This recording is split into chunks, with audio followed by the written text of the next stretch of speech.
ಇಲ್ಲಿ ಆ, ನಮ್ಮ ಭಾರತ ದೇಶದಲ್ಲಿ ಮಾತ್ರ ಪತ್ನಿನ ಧರ್ಮಪತ್ನಿ ಅನ್ನೋದು.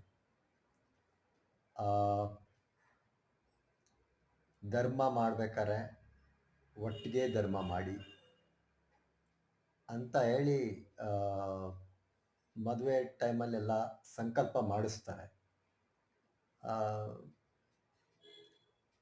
ಆಮೇಲೆ ವರ್ಷ 2 ವರ್ಷ ಆದಮೇಲೆ ಧರ್ಮ ಎಲ್ಲ ಸೈಡ್ಗೆ ಹೋಗಿರುತ್ತೆ. ಧರ್ಮ ಸೈಡ್ಗೆ ಹೋಗಿರುತ್ತೆ. ಪತಿ ಪತ್ನಿ ಇರ್ತಾರೆ.